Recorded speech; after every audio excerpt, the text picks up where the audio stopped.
Welcome to Destination Staffordshire's Using Google for Small Business webinar. This webinar is broken into three parts, and this is part two. During part one, we talked about taking control of Google and to maximise the benefits to your business. So we talked about avoiding the fear and the confusion around Google and understanding which parts of Google you can take control of, which bits that you can help drive great business to you. So it's important for any of you who are taking part in this webinar, even if you have jumped on to part two thinking that's the most relevant to you, it would be most useful if you check out webinar one first, because again, this will help you build the foundations with which to understand fully how to best make the most of Google and how best to improve business to you as a result of Google. So in this part two, we're going to talk about optimizing your Google business and your digital presence overall. And we're going to start talking about search engine optimization as part of this part two. And then finally, in part three, we will move on to talk about using Google features to improve and refine your success. So let's crack on with part two of using Google for business. So optimizing your Google business is the business square that's on the right hand side as a result of searching your business.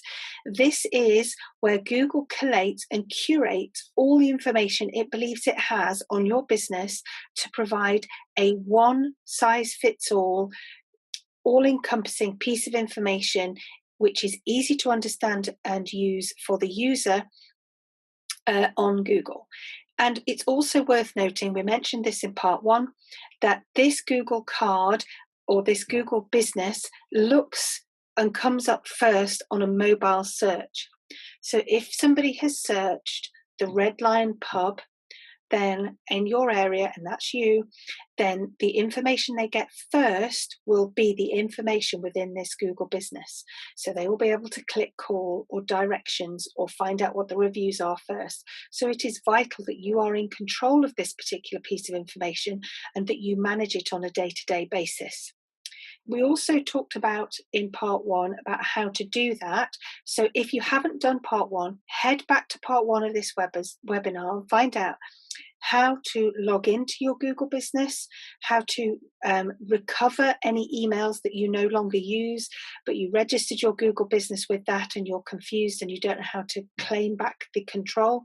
Or if there is no owner attached to the Google business result that is up on Google at the moment, or maybe it's an old owner, how you can then claim that business as your own and take control. So take that step back if you're not there yet, but if you are, we are assuming to go ahead with this part of part two, that you are in control of your Google business for the first time, or maybe you always have been but haven't done a lot with it, and we're going to now take control. So the first thing that you will notice about your Google business is that it will likely have several images, if not lots and lots of images about your business. Now, these images can be images that you have added. It could be images that Google have just harvested from other places because previously in the absence of any control over this Google business card or this Google business listing, they have just found images that seem to be related. Or they can be images or videos that you have been posted by customers or by visitors to your place. And sometimes those can be of dodgy quality, or they might be out of date. So first of all, have a look at your images. Are they up to date? Do they reflect what your business looks like today? Does it include a logo? Have you got clear customer images and owner business images? And do you need to improve them? So Google give you a couple of options here. You can add your Google profile picture, which could be a logo. And again, this is super useful if you talk about the customer journey, and we'll talk about this customer journey in the second part of this part too. But the customer journey starts with dreaming, and then it moves on to planning. So if you assume that your potential customer is in the dreaming and planning phase, they are browsing through Google, they're having a little look around to see what they might like to do or where they might like to stay. Does your Google business listing pop out as being super attractive and accurate? And do they notice that you have, or this listing has one and the same logo, something they already saw on Facebook, or they already noticed somebody recommending over on TripAdvisor, for example? It's really important that they are very quickly and easily able to understand and recognize that you are one and the same business. So that's the first thing you can change, is the image or the logo, but also they provide you the opportunity to choose or select a cover picture. This cover picture, it will end up being the largest, more obvious picture in the preview of this Google listing. So it'll be essentially the one that people see straight away. Again, choose an image that is bright, that pops out, potentially has people in it. There's lots of data out there that images with people in them are much more popular and engaged with on Google and in the digital world than those without pictures of people in. And make sure that it is a quickly recognizable, obvious image of your business. Again, don't forget that people visit you who may have visited you before. They might be searching for that lovely pub where they had that nice pie and chips near such and such. They can't quite remember your name. They think you're called the Red Lion, but they're not sure. They search for the Red Lion. And then immediately it's the obvious, beautiful, sunny picture of the Red Lion pub that is the cover picture. That's what pops up first on their mobile phone or tablet. And they will immediately recognize, yeah, that's the place we stayed. They know they're in the right place. They can then call you for a reservation. They can get the directions. They can check if you're open right now for lunch. So it's really important. Okay, so taking control of your images is lovely.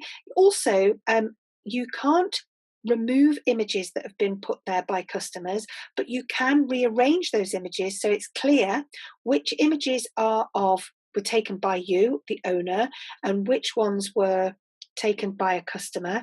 And also it allows you to write underneath what each image means.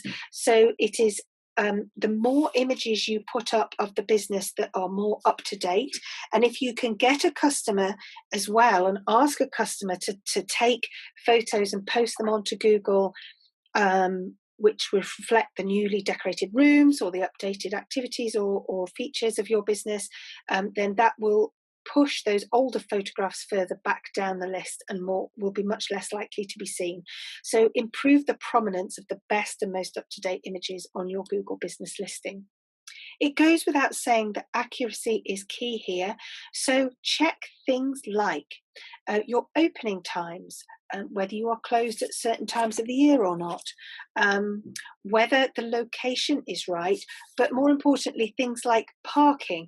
You know, it might list that you have no parking and now you do, or maybe it's just an inaccuracy. So make sure that you have really good, up-to-date, accurate information, and of course that your map pin is in the right place. Now, we hear time and time again of especially rural small businesses in the tourism leisure industry that have a real problem with geolocation and the map pin on Google because for example, they have put in their postcode, but it might have a wide geographical range if you're in a very rural area, and therefore the pin is not quite in the right place. There is a mechanism whereby you can Google about changing your Google Map pin, and it will give you the opportunity within the editing area of your Google business listing, provided you're in control in the admin, and it will allow you to drag the pin to the perfect place on the map. So for example, if the pin is at the wrong side of the road, so that it looks like somebody is expecting to find you on the left-hand side instead of the right, or that it's a little bit further down the lane, or it's not quite in the right location, then you can drag that pin. And again, Google will ask for some authentication and some verification on that. Then you can follow those instructions.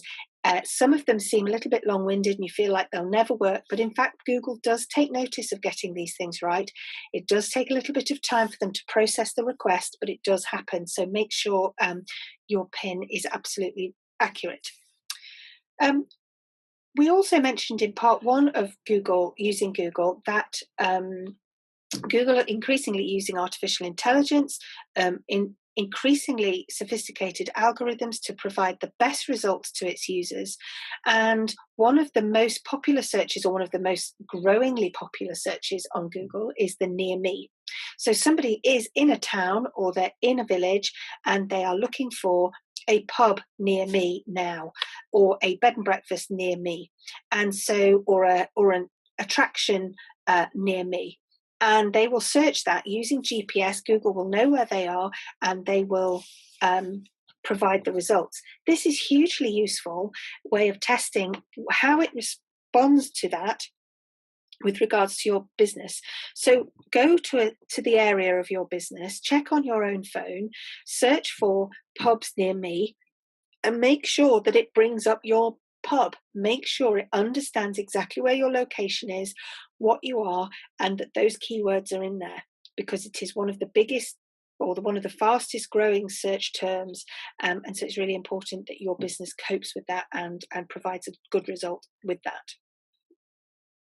It's also really important to make sure that your OTA information and booking information is accurate as well on your Google listing. If you're an accommodation, for example, or any other kind of business with a third-party booking system, you need Google will have curated where else you're listed, so it will understand that you are listed on Booking.com, Expedia, Travel Supermarket, for example, and it will have those offers. So if you have a bed and breakfast and your double ensuite rooms are £120 a night bed and breakfast, then it will bring up that information and list all the prices from all the different OTAs that you use, or may not even know you use.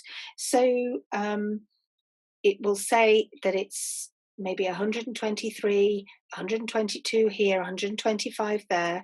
Take control of that. Make sure that that's accurate and offers the best opportunity for them to book. For those of you who are trying to get bookings direct and you want to try and circumvent these third party, well, you could either choose not to be on them at all, but if you're on them and still need to be listed, make sure that your own website price is up there too. Make sure that your best price is listed too, so that people have got the best opportunity to take the best advantage of a good price and coming direct to you. If you don't use OTA, make sure that there is an accurate website URL listed on as part of your information, and that people can click through and book quickly and easily, buy tickets or whatever. Because don't forget, people are booking last minute. They're doing it on their phone, they're in their lunch break, or they're actually in your location at the time, and they need to be able to guarantee that they can book in with the click of a button on their phone or a click of the thumb, and that's done. So you need to make sure that there's every opportunity for you to maximize the benefits to your business when using Google. We already talked about reviews in part one of using Google. Reviews are really important, goes without saying, and TripAdvisor and Facebook still are key places for reviews to happen in the tourism and leisure industry. But also it's worth noting that Google reviews are among the quickest growing review types, and that people are using them increasingly. And Google, with it being a Google product, are more than happy to take notice of these reviews, perhaps even above others. We don't know that, but you might assume that Google is really impressed by you having lots of Google reviews. So not only encourage your customers to review you on Google, but also manage those reviews. So if you're new to your Google business, it was out of date, or it wasn't claimed before, or you'd forgotten all about it, check that there aren't any bogus reviews there. Occasionally this happens within Google businesses, so business listings. So if, for example, somebody has left a really negative review for the Red Lion pub, but in fact it's the Red Lion pub in Scotland and not in the one in here, then by all means take control of that, and you can reply to that review and simply say something like, thank you for taking the time to review, but unfortunately the Red Lion you're talking about is not ours, so that those who are reading those reviews can quite quickly discount that negative review. Equally, if you're getting positive reviews, get in there just like you would on TripAdvisor and make sure you're responding to those, thanking them for taking the time to review. And this will help Google understand that you are, again, an active, good quality, authentic, trustworthy business with which they can deliver, or as which they can deliver you to their users in Google search results. Google celebrated their 20th anniversary in September 2018. So they, to celebrate, actually updated, changed, and reviewed a lot of their features and benefits. And one of the things that they're doing is rolling out the opportunity for direct messaging to happen from your Google listing. This isn't, at the time of recording this webinar, it isn't available to everybody, but it is being rolled out rapidly across the UK. So it's worth, again, checking that if messaging is available and whether you can turn that on. For those of you who have already benefited from Facebook messaging, you will understand that it's really, really useful to have a messaging service which allows users to contact your business immediately. Again, if they're using this Google search within their mobile phones, they are up the road, they quickly need to ask, do you accept dogs? They quickly need to check something, they can message you and get an immediate response, and you're much more likely to benefit from that business. So that's really useful.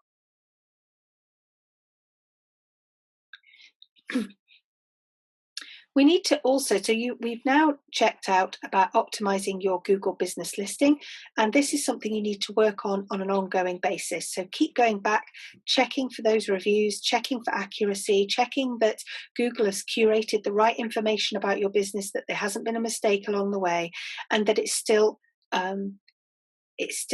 presents the most accurate, up-to-date piece of information about your business.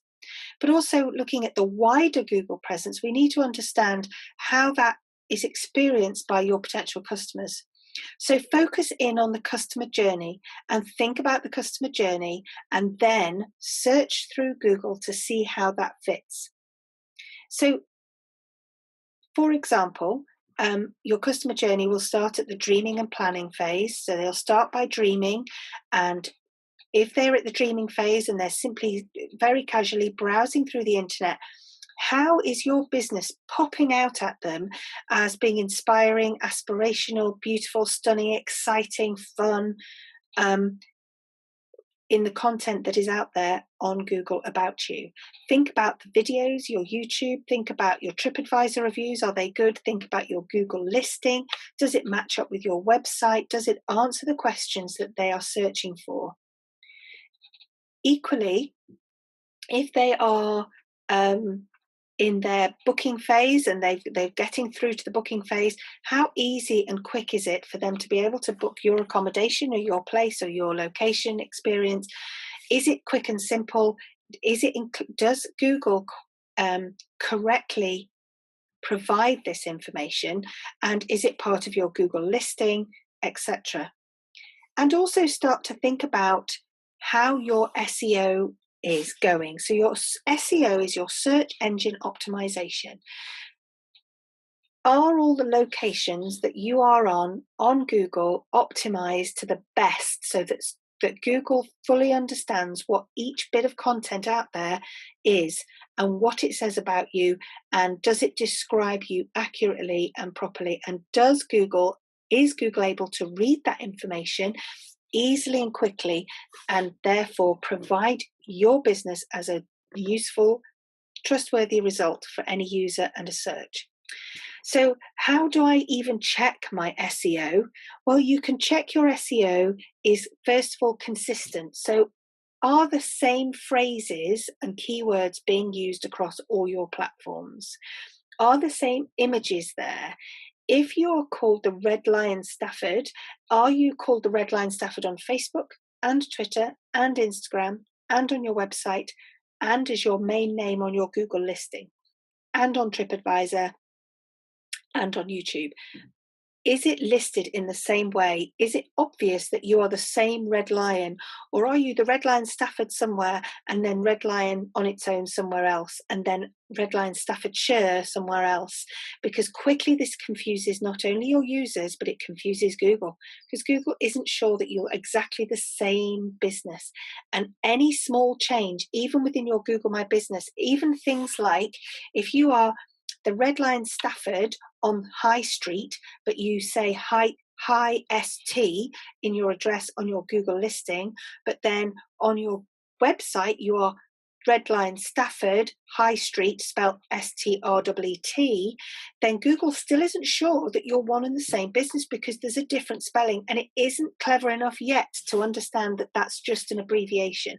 So again, make sure that everything matches across the whole of the internet experience. And if you're wanting to check things like what is the meta title of the front page of my website, for example, simply hover your mouse over the tab in your browser of that page, and it will bring up a little white box that says what that meta title is of that page of your website.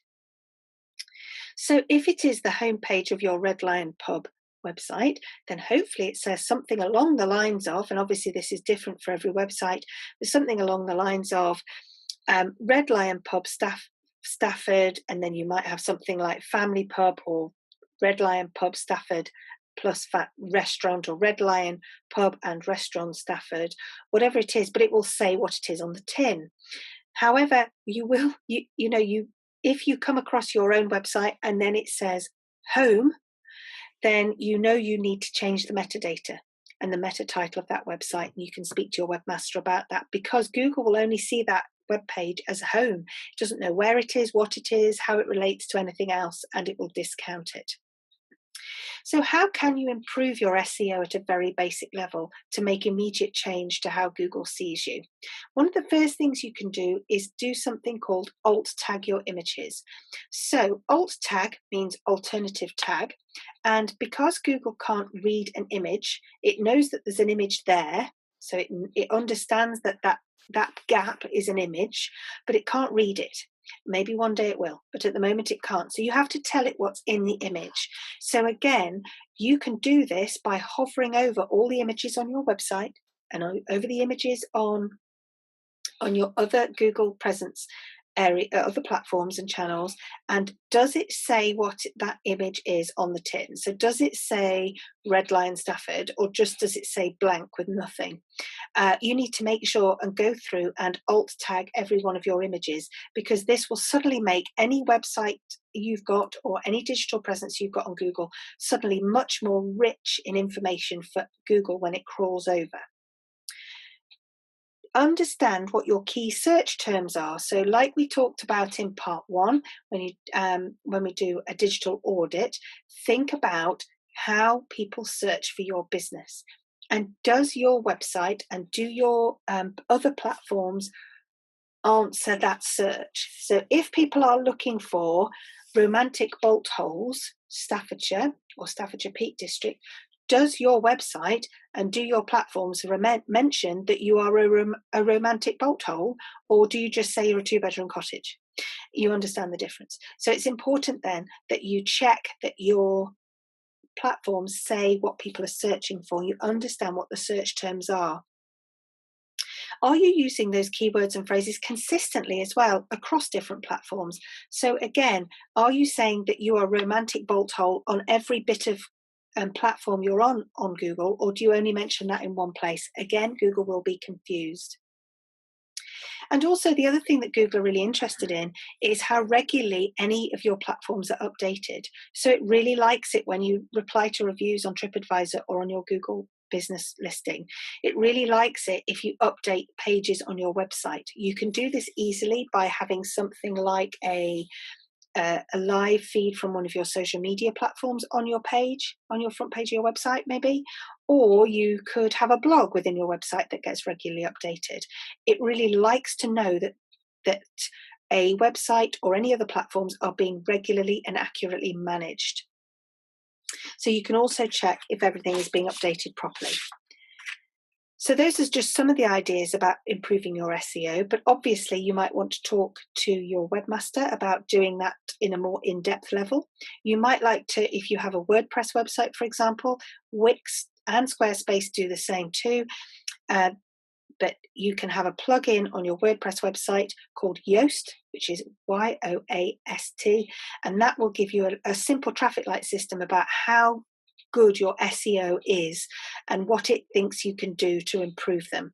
And like I say, Squarespace and Wix have other kind of SEO tools that you can use that help you build your SEO over time. This is something to do consistently and persistently. You're not going to have any magic buttons, but some of the things that we've talked about today will make a difference. So quickly, going over what we have talked about in this part 2 of using Google, we've talked about taking control and optimizing your Google My Business listing and all the things you can do in there to make sure that the results that that potential customers and users see is accurate and inviting and allows them every opportunity to contact you or to book with you. And then we've also talked about optimizing your general Google presence, making sure that you are fully aware of the customer journey and how your presence fits into that. What is your current situation for SEO, and some simple ways you can start to improve your SEO as you go on this Google improvement journey. I hope that's useful. Thank you very much, and head over now to part 3 of this webinar for more.